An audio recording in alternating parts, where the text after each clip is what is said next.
I never had an ego. I was never really jealous of anybody. I never really thought most of myself. But when I met Cuss and I started talking to Cuss, he made me believe that I was a god. There was nobody that could reach the core like Cuss could. No one could inspire me. Cuss would say this. Do you hear this? Because Cuss had a really, he had this really megalomania ego. He said, let me tell you something. All the prophets, all the gods you ever know about, if they had a son, their son couldn't beat my fighter. Know why? Because he's my fighter. Cuss was an interesting guy. He had the concept of fear down to a science.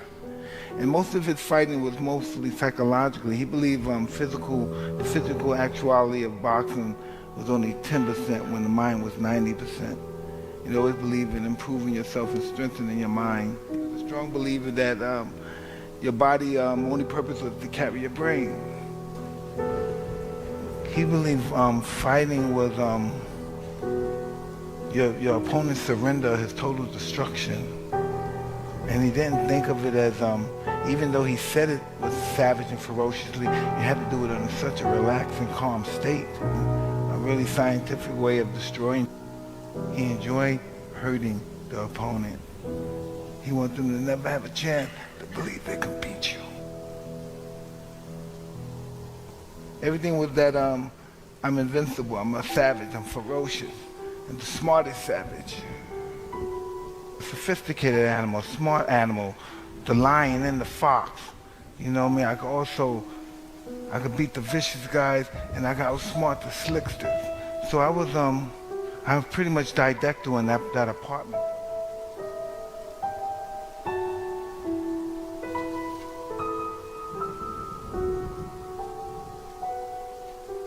Had me read mostly books about war, Claude von Clausewitz. And this is why Cuss read all those books. Cuss was pretty much of an intellect, but he was an intellectual and philosopher about war. And he thought fighting was a form of war. I wanted to make Cuss proud. That was my whole existence for fighting. I wanted to make him proud. If someone said something negative about me, he was an old man, he would attack them. He would do anything for me.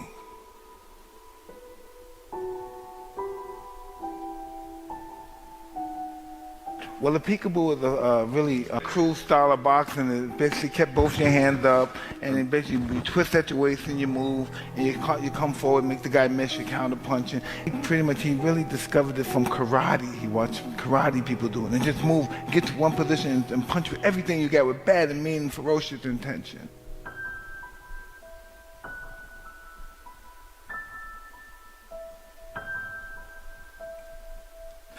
I love war. I love the act of war. I love the players in war. I love the philosophy of war.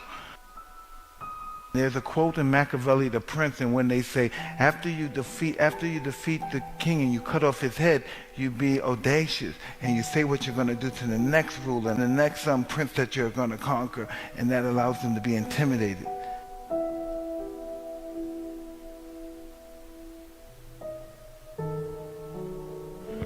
Yeah, this is the moment I knew I wanted to be a fighter. Watching two masters fight. After watching these guys, I knew. They were fighting, they fought 15 rounds and it was a war, but none of them had a mark on their face. But it was a hard fight, but nobody had a mark on their face. They're master technicians. He was a street fighter like me. He was cruel and mean. I never looked at I respected Ali and I worshipped Ali, but he was very tall and very handsome. I was very short and not so handsome. And he was very articulate, and I spoke with a lisp. And I didn't relate to two besides we were black. Ali was a middle-class kid. He had a mother and father that both worked. My mother and father was in the sex industry. So and Roberto Duran's mother was pretty much, out there as well. And so I related to that. And I didn't have to change. I didn't have to change my diction. I didn't have to learn how to talk polite. I didn't have to be nice. I didn't have to have a proper linguistic skill. And so if he could be accepted and be worshipped that way, I thought I would be able to as well. After that fight, he pushed Lynn. He went to some other guy and he told him to suck his balls. You have to understand, I'm 14. I'm only 14 years old when these guys fought. This is 1980, so I'm 14 years old, and I just thought that was the most remarkable person in the world.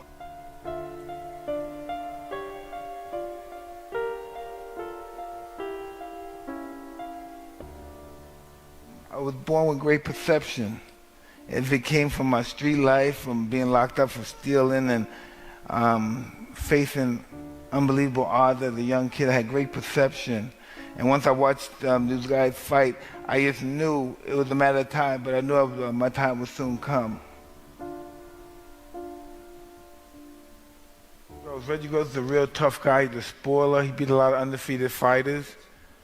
And everybody thought he was going to go at least 10 rounds with me and give me a tough fight. I have to move my hand. I have to be very elusive. And I know I want to hurt him desperately. I want to dismantle him. Watch this. Watch my head.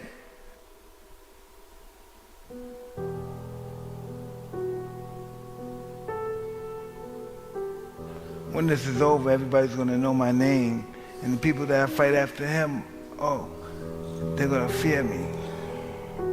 And that's pretty much how my reign consists of just fear.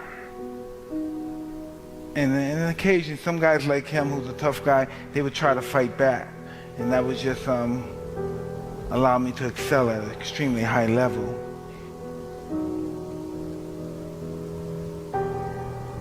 I never wanted to be obscure.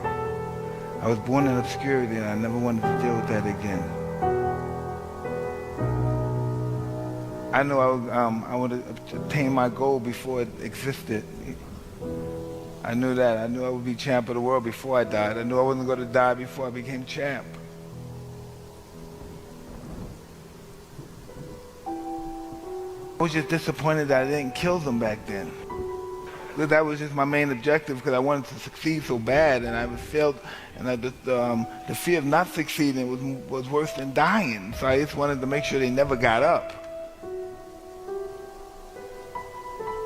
Our world was winning and beating people and looking spectacular doing it. You know, it wasn't about anything. Our whole life wasn't about making money, wasn't about being rich. And nobody on the planet could beat us. That was everything. My whole life, he said, best fight in the world, best fight in the world. There's nobody on the planet that could beat me. I could beat anybody on the planet in a fair fight, and that's what I always believed.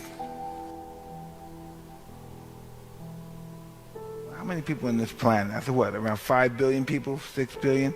I said I could beat every one of them in a fair fight.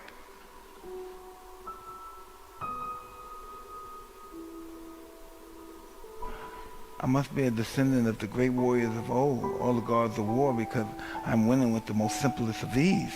How could these guys even dare fight me? I must be ordained by God.